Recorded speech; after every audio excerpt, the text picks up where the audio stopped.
This video was originally called Spurs Perfect Draft, Zaccharie Risacher and Rob Dillingham.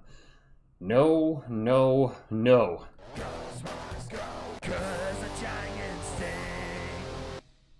What is up, San Antonio Spurs fans? Welcome to TSR Sports, and we're going to be doing a reaction to a video I did on May 9th, 2024, where I wanted the Spurs to draft Zaccharie Risacher at 4 and Rob Dillingham at 8. Now, they did end up drafting Rob Dillingham at 8, but then they immediately traded him to the Minnesota Timberwolves. I do want to let you know the original description of this video is Zaccharie Risacher and Rob Dillingham. Sound good? No, it does not in hindsight. Obviously, this video has not aged well at all, that's why I wanted to do a reaction to it. Risacher went number 1 overall to the Atlanta Hawks, and at this moment, he's a bust. Dilly did nothing in Minnesota, was traded to the Bulls this year, and he's also doing nothing. So both players are looking like busts right now. The guy we did get, Stephon Castle, best player from the 2024 NBA draft. So let's react to what's going to look like a terrible TSR take. Let's move current me up here and past me down there. Same hat, same towel, same a lot of everything. All right, let's just get into the reaction. Oh boy. San Antonio Spurs fans, if this was to happen in June, would you consider it a perfect draft for our Spurs? No, I would not. It'd be a nightmare right now. What is up, San Antonio Spurs fans? Welcome to TSR Sports. Almost Friday. Came across this article from Athlon Sports talking about the 4 top draft prospects for our San Antonio Spurs, and I thought we have a legit good chance of getting 2 picks in this draft in the lottery. Did. So which 2 would you prefer out of the 4? Which 2 would you say, you know what? Yes, that's a... All right, so this is before the lottery results. Okay, so I said draft them at 4 and 8. Is that where we're drafting? I don't remember. Let's get into it. Perfect draft, the Spurs nailed it. Let me know in the comments down below. Hit the thumbs up if you like support the channel. Hey, it's free. And subscribe to become part of the best Spurs community on YouTube. That's right, I said it. You guys are awesome. Anyway, let's get into the article. Still true. Athlon. Our San Antonio Spurs will have 2 second-round picks in the 2024 NBA draft. And depending on how the ping pong balls fall, on Sunday night, Sunday afternoon, 3 p.m. Eastern. And of course, we'll be live for that. We gotta go live. 3 p.m. Eastern was the lottery that year? Wow, that is early. Live for that. They might have 2 in the first round. If the Toronto Raptors fall outside of the top 6, the Spurs will also get their pick in the draft. So hopefully number 7. Before I did this video, I knew we were drafting 4 and 8. This video, in the past video, we were not drafting 4 and 8 apparently. To ESPN NBA draft analysis, Jonathan Giovanni, 4 prospects have separated themselves in the Spurs' eyes. Okay, who is it? The 4 players that the Spurs should select, should any of them be available, are Rob Dillingham, Nikola Topic, Reed Sheppard, and Zaccharie Risacher. 4 players we've all... Wow! How times have changed. The Spurs should select Rob Dillingham, Nikola Topic, Reed Sheppard, or Zaccharie Risacher. Sheppard wouldn't have been bad, but he would not be a starter like Castle is. All talked about quite a bit on this channel the last few months. Dillingham, Topic, and Sheppard are all primary ball handlers who can space the floor, shoot a bit, defend at a high level, and get the ball in Victor Wembanyama's hands. Almost all of the rumors the Spurs are involved in include them swinging a trade for a lead guard, DeJounte Murray, Trae Young, Steph Curry, Chris Paul. We didn't have De'Aaron Fox when I made this video. I did not realize that. Okay. D'Lo, everybody, that's everybody. All the point guards. You get a guard and you get a guard. Who I did not mention, by the way. Giovanni thinks they should solve that problem in the NBA draft. That's how I would prefer that we get players to draft, build, not buy. Risacher is projected to go 1st overall in some mock drafts and is a high-level wing who would take some of the offensive load away from Devin Vassell and Victor Wembanyama, though he would not solve their ball handling worries. That's true. We definitely have issues with ball handling. Oddly enough, we need those balls, though, to fall in the right place Sunday. A lot of ball talk in this video.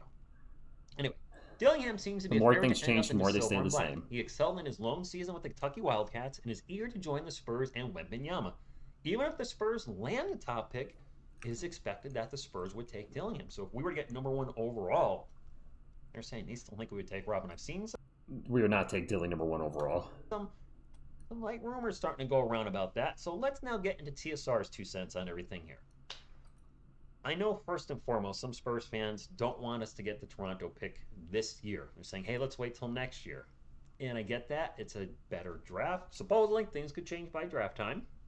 That being said, I don't think Toronto's going to be as bad next season.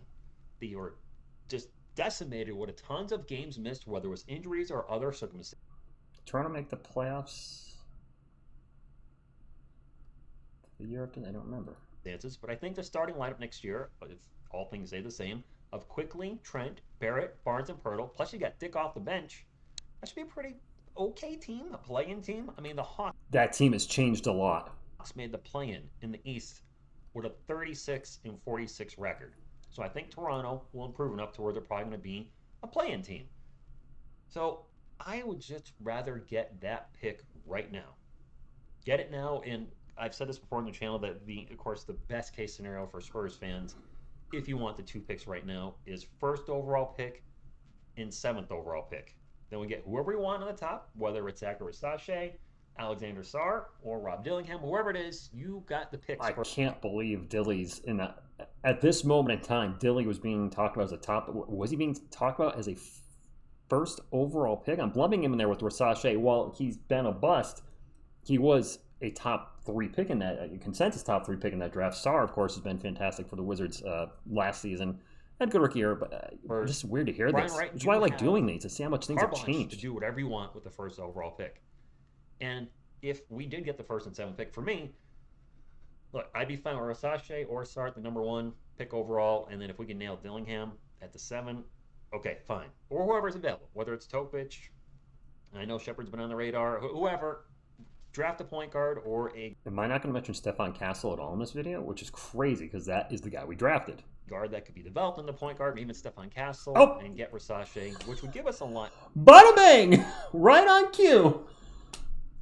A starting lineup. Let's what would happen starting lineup if we get these 2 picks? Well, obviously Wemby's starting at the 5. Sorry, yes. Jeremy Sohan haters, he's still going to start at the 4. I think Risacher would immediately go into the starting lineup. He's got so much more upside than Julian Champagnie. I like Julian. Showed improvement at the end of the season.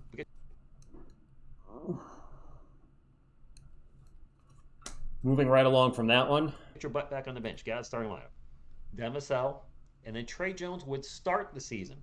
I can't see them starting a rookie point guard like Rob Dillingham. It's the toughest position to learn in the NBA. I don't think he's just going to get thrust out there right away unless he shows amazing chemistry with the team, kills it in the preseason, then the Spurs might have to start him. For the sake of this video, Trey Jones will start and then eventually pass the torch or the ball to Rob Dillingham. Of course, all this does not matter because all this depends on the lottery Sunday. It's fun to dream. It's fun to talk possible scenarios for our Spurs. I did just one mock draft a few days ago. I'm not going to do another one until I know where we pick, but it's fun to just kind of fantasize about what could possibly happen with this draft. I mean, we did that last year, didn't we? We started to kind of... TSR, I'm glad you aren't the GM that year. Good grief. I think, hey, what if the Spurs get the number 1 overall pick? What if they get Wemby? And there was a lot of, I saw in the community a lot of excitement, even though the season was awful to watch with that 22-60 record. Sound familiar? A 16-game losing streak last year. The team just getting blown out left and right. There was excitement at the end of the season and then going into the lottery because there was a legit shot the Spurs could get the 1st overall pick. And they did. Yeah. I'm having that same excitement now with the lottery a few days away. When do the Spurs pick? How many picks do they get? Why do the Spurs pick? I'm just hoping to hear the Raptors name at 7. With the 7th overall pick goes to the Toronto Raptors. Well, we got 8. Well, I don't know. Would they say the Toronto Raptors if it was the 7th pick? Or would they say the San Antonio Spurs there? I don't think they could do that because that would really confuse people. I think they would say the Toronto Raptors and then immediately there'd be a graphic, the Spurs get the pick, or maybe they would say it goes to the Spurs after that. Still have that Superman hoodie. To the Raptors first. The Raptors, of course, are 1 through 6. This all doesn't matter. But it's an exciting time. I know I say this every video, or almost every video. It's an exciting time to be a Spurs fan. So much to look forward to. Wemby, Rookie of the Year. Wemby probably should have been Defensive Player of the Year. We're seeing what the Timberwolves still believe that without Rudy Gobert. They're a very I rambled for another 4 minutes in this video. They're doing a Denver defensive team, whereas our San Antonio Spurs, sorry my guys, when Wemby's not on the court, they're a defensive albatross. He makes nothing has changed for the most part there. Just when Wemby's not on the court, we're a mess. What, a top 10, maybe top 5 defensive team when he's on the court? it's highway robbery that Rudy Gobert won. Look, Gobert, one of the best defensive, All right. the best defensive. I want to get any more on the draft, TSR. And statistically, Wemby kills him. Not 3, not 4. I'm thinking at least 5 to set an NBA record, right? Isn't 4 the record right now? So I see him getting at least 5. I mentioned when that being said, let me circle back around. I'm way off on a tangent, but I love talking Spurs with you guys. You know that's what I do.